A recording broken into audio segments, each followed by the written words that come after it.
Philippine cinema in its early years was caught between the retreating Hispanic culture and the incoming Anglo-American culture that both asserted their influence over a colonized society through the new technology of cinema. Back then, no one would have foreseen how this young art form would eventually become the most popular of the arts, nor could they have predicted how two colonial cultures would intertwine with the emergent Filipino culture in an art form that seamlessly wove together the other arts: theater, music, dance, and literature.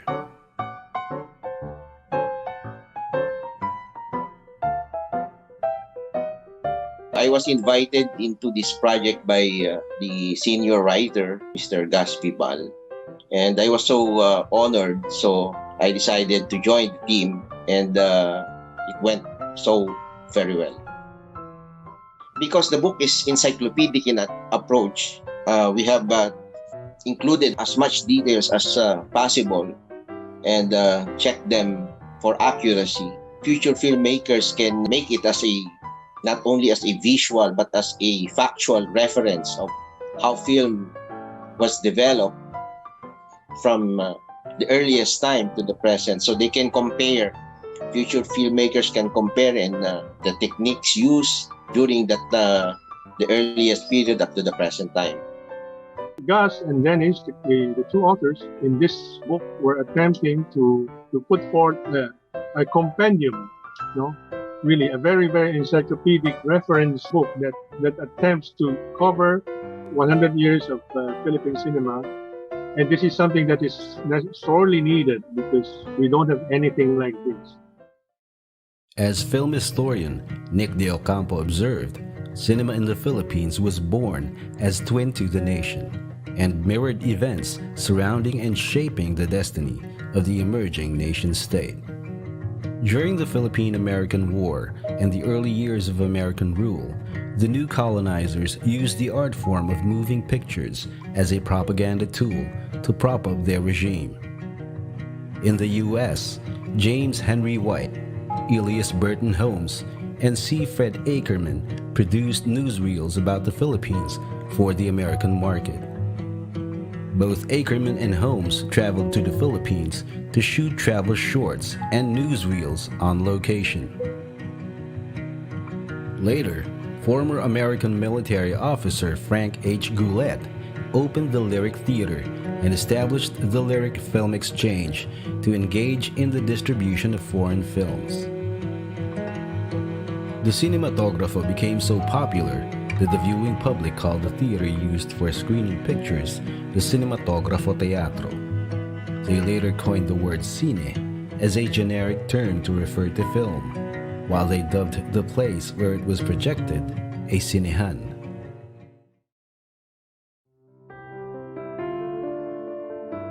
The 1920s saw increased debate in the public sphere regarding women and modernity after women earned the right of suffrage in several countries. In the Philippines, this subject would remain a matter of raging discussion.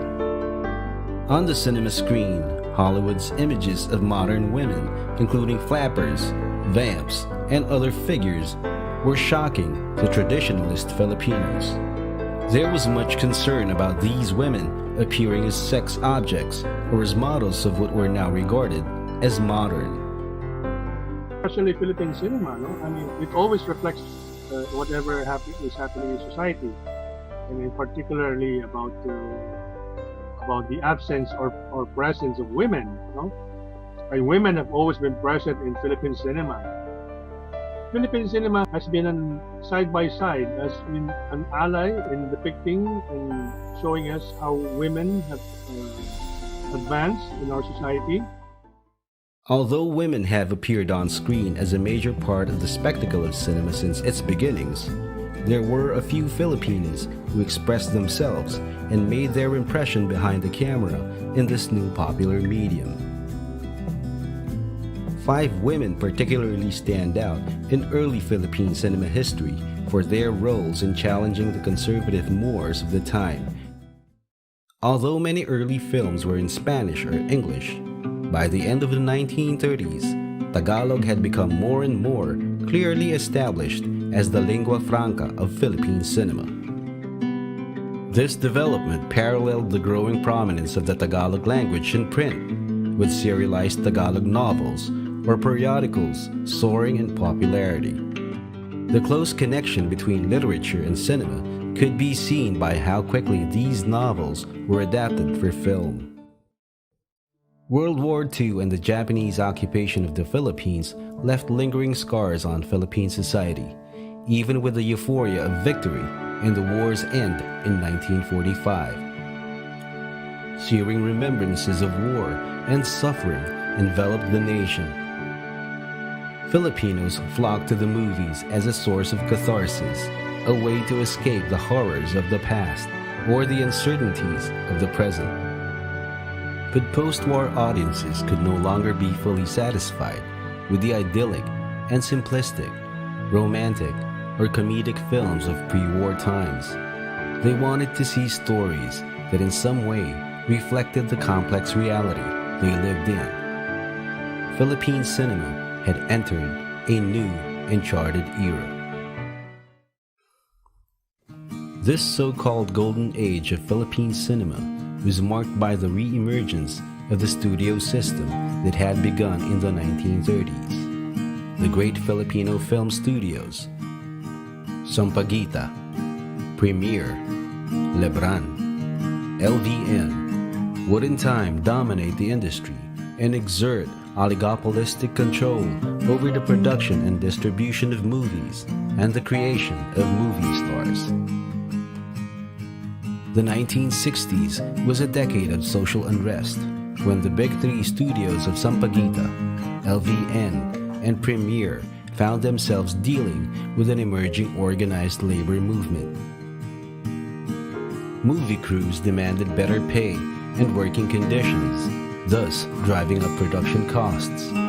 This, combined with escalating pay for actors and the difficulty of holding on to a stable of rising celebrity stars, forced the once dominant studios to cede ground, little by little, to independent, contractual, and multi-star studios such as Tagalog Ilang Ilang, Leia Productions, Larry Santiago, Nepomuceno Productions, and Hemisphere Pictures.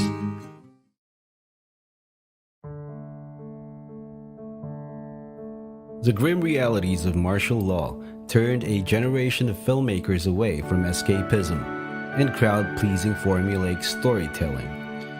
Although the dictatorship initially clamped down on the media, the film industry escaped relatively unscathed. However, state censorship now required the pre-approval of scripts prior to shooting. A generation of film artisans trained in academia arose, producing a new type of intelligent cinema. While remaining firmly in the orbit of commercial cinema, several outstanding directors emerged in the period of the new wave cinema of the 1970s and 1980s.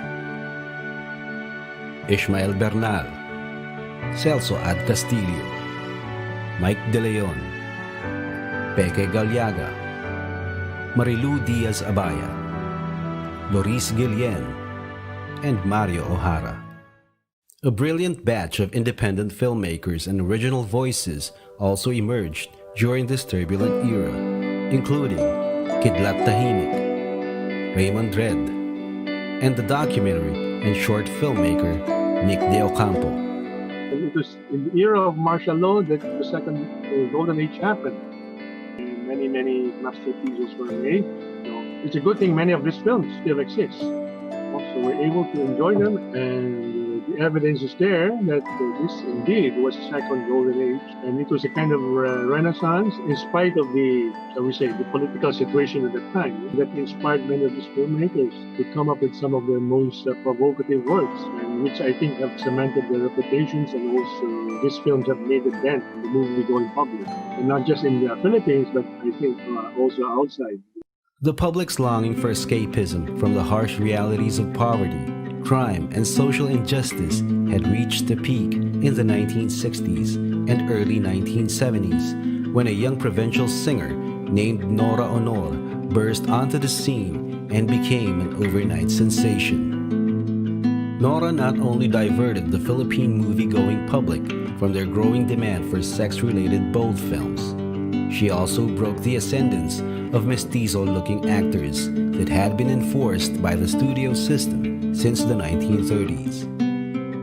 Millions of disenfranchised fans identified strongly with Honor's rags-to-riches personal narrative. By the 1980s, Honor sought to make a film that would powerfully retell her story while giving back to her fans who had supported her through thick and thin. This was the iconic 1982 film, Himala, collaborated on by two outstanding film artisans, Ishmael Bernal and Ricky Lee. And Nora Honor succeeded because I think the massa, they were able to identify with her, and also with her suffering in her films. And they were able to relate to her because she looked like them. She was not glamorized, she was not mestiza, she was just one of them. And of course, her great talent in both acting and singing enhanced her reputation. And in particular, in the late 60s and the 70s, she was at the top of her game. She was phenomenal.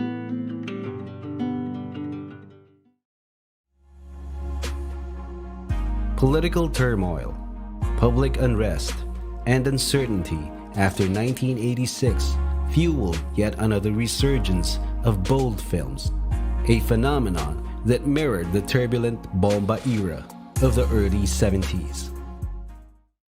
Just as Nora Honor captured the public's attention away from the clamor for bomba films in the 1970s, a young singer emerged in the 1980s to break the trend toward bold films and seize the national imagination as a cinematic star, Sharon Cuneta.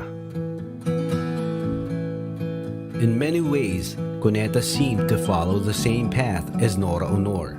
From being a teenage singing idol, she successfully crossed over to acting with massively successful teen flicks such as P.S. I Love You and Dear Heart, which paired her with on-screen love interest Gabby Concepcion. She was first and foremost a teen star, and many people, especially the young ones, also identified with her. We have the so-called kilig effect in Philippine cinema. That's why when she appeared in many romance movies or teen romance movies with Gabby Concepcion, it became a hit. The popularity in the 1980s of films and shows based on romance novel plots was tied in with the power of the emotional kilig factor to enthrall the Filipino public. Decades later, one on-screen couple epitomized the continuing hold of kilig on Filipino audiences.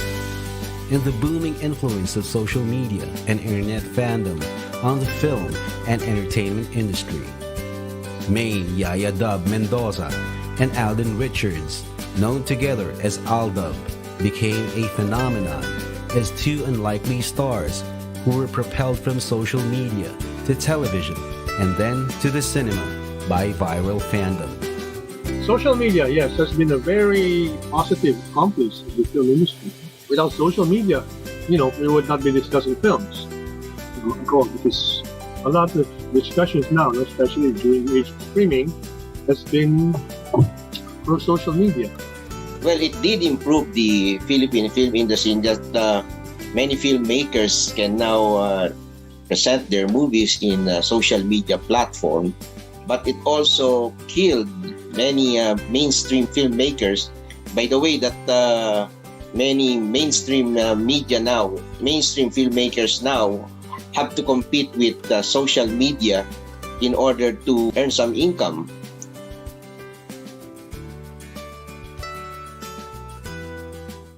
Digital technology and independent filmmaking invigorated Philippine cinema.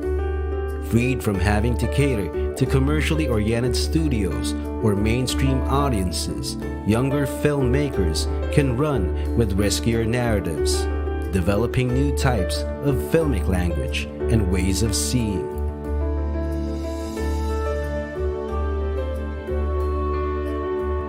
I guess these themes then and now, many of them still remain the same, except that the range of the stories has expanded. There were things that could not be expressed before because of stricter censorship and taboos. No? So now things are easier because a lot of restrictions have been lifted. And I think the audience is smarter now. Maybe there is a less authoritarian approach, no, by our government in terms of what can be expressed. Although, of course, in certain situations, the waters are still being tested.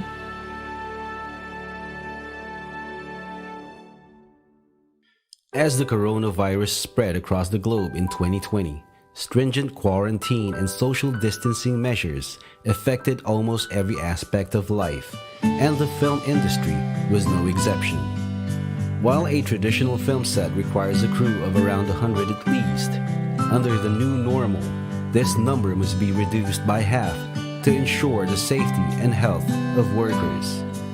Indie filmmakers and even big studios have circumvented these limitations on production by launching innovative web-based films and series such as Hello Stranger from ABS-CBN's Black Sheep Productions, a boys' love romance about two college students collaborating on a school project via Zoom.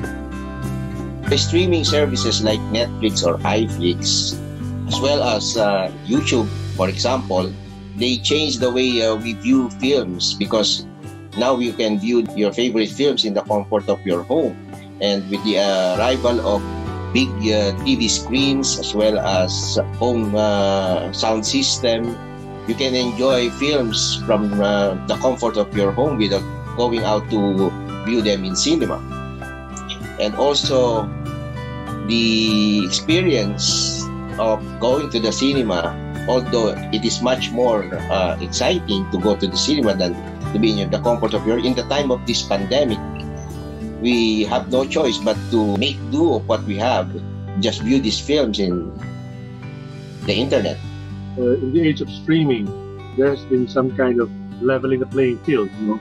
But at the same time, there is also a lot of leveling up happening because filmmakers have become more creative. They have become more innovative. They have started to see so many other examples, not just of Philippine cinema, but world cinema. They are exposed now.